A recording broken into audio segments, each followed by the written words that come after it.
Saudi আরবে নতুন visa কর্মসূচি চালু। ভিসা নিয়ে বিশাল সুখবর পেলেন বাংলাদেশিরা। বিস্তারিত জানতে ভিডিওটির শেষ পর্যন্ত দেখুন। সৌদি আরব নতুন ভিসা কর্মসূচি চালু করছে।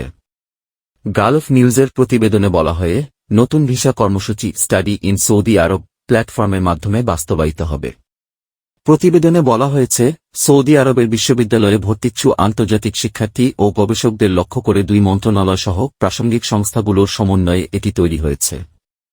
সৌদি শিক্ষা মন্ত্রণালয়ের সূত্রে বলা হয়, স্বল্পমেয়াদী শিক্ষা ভিসার মেয়াদ 1 বছর এবং দীর্ঘমেয়াদী ভিসার মেয়াদ 1 বছরের বেশি সময়ের জন্য হবে। এই কর্মসূচির মাধ্যমে সৌদি আরবের বিশ্ববিদ্যালয়ে ভর্তির আবেদন সহজ হবে। এর ফলে শিক্ষাকেন্দ্র হিসেবে বিশ্বজুড়ে সৌদি আরবের চাহিদা বাড়তে পারে। 160 দেশ থেকে উচ্চতর স্তরে ছেলেমেয়ে শিক্ষার্থী শিক্ষক, গবেষক ও একাডেমিকদের জন্য থাকবে। এর মাধ্যমে 9 ভাষায় ডাটা নিবন্ধনের পাশাপাশি বিশ্ববিদ্যালয়ের ভর্তি পদ্ধতি সহজ করা হবে। সবচেয়ে গুরুত্বপূর্ণ বিষয় হল, এসব ভিসাধারীদের জন্য থাকছে না উকিল বা স্পন্সরের আবশ্যিকতা। সৌদি শিক্ষা প্রতিষ্ঠানের মান আন্তর্জাতিক পর্যায়ের করতে এবং মধ্যপন্থা প্রসারের পাশাপাশি আরবি ভাষা শিক্ষাদানের লক্ষ্যে এই উদ্যোগ নেওয়া হয়।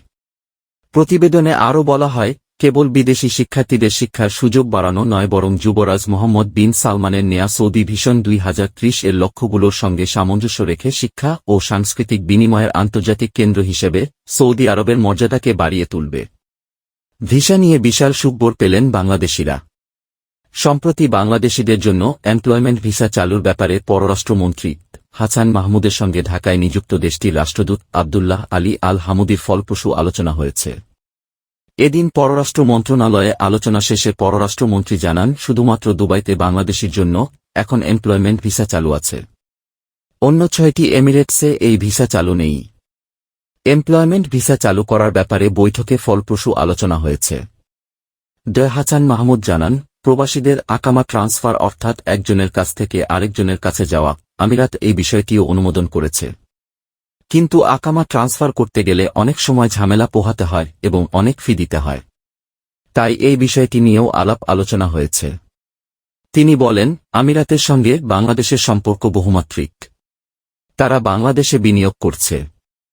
চট্টগ্রামে বেটার্মিনালে বিনিয়োগ সহ অর্থনৈতিক অঞ্চলে বিনিয়োগ করার জন্য আলোচনা হয়েছে।